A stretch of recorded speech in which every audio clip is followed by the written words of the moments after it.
Today we're going to learn about the 7 principles of the Constitution. The U.S. Constitution is a document that outlines how our government is set up. It is also a document that sets out the principles or goals of our nation. Some history first. King George III of England was mean to us, and he set a lot of laws and taxes that the American people were not happy with. America fought and won a war for independence, and we became our own country.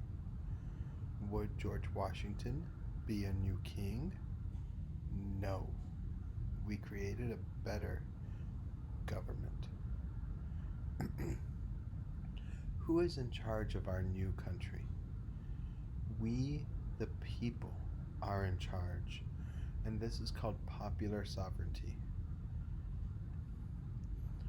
Popular sovereignty means power of the people. We, the people of the United States, in order to form a more perfect union, establish justice, ensure domestic tranquility, provide for the common defense, promote the general welfare, and secure the blessings of liberty to ourselves and our prosperity, do ordain and establish this Constitution of the United States of America.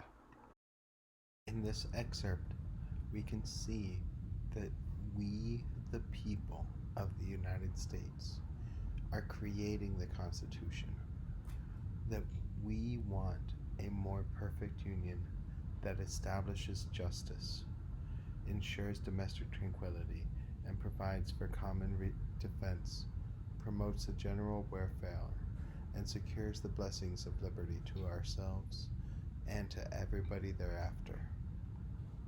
This is the power of the people. But how do the people use their power? The people use their power by voting, and it is called Republicanism. Republicanism is when people vote for representatives who make the laws for them. Republicanism and popular sovereignty are perfectly entwined as one of the 2 principles of our Constitution. All legislative powers herein granted shall be vested in a Congress of the United States of America, which shall be consisted of a Senate and a House of Representatives. The House of Representatives shall be composed of members chosen by the people every 2nd year by the people of the several states. We can see here that the House of Representatives is chosen every 2nd year by the people of the several states.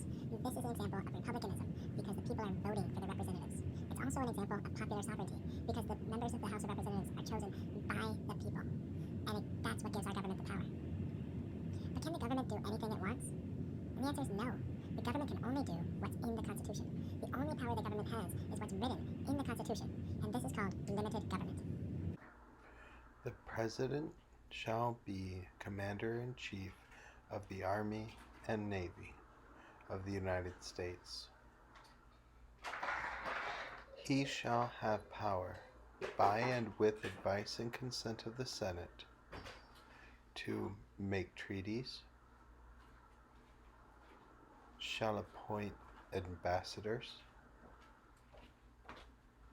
just judges of the Supreme Court,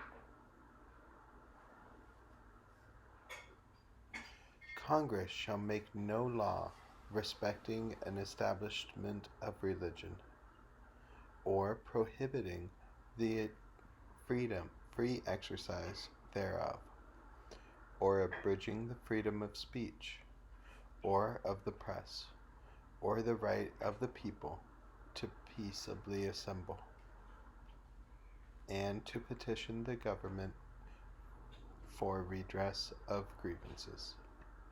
These two quotes explicitly say what the president can do. He can be commander-in-chief of the Army and Navy. He can make treaties.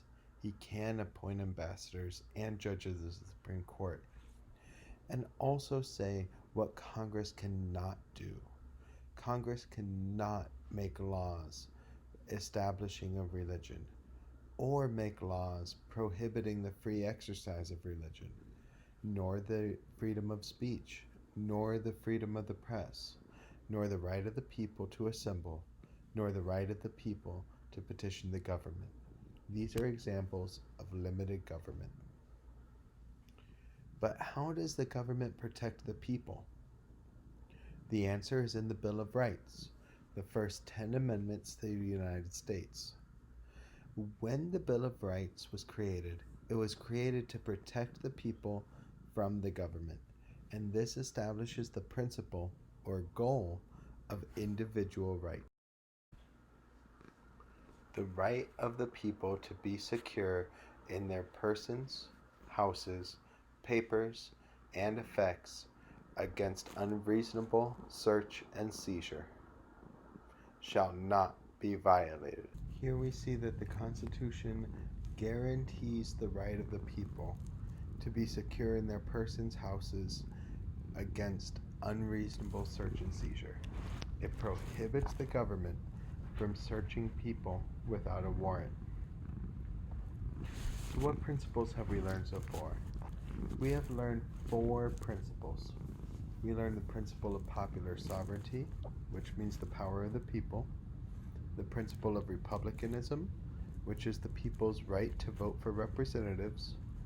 We've learned the principle of limited government, which is what the government can and cannot do. And we learned the principle of individual rights, which are protections against the government. It protects the people from the government so they don't overreach their power.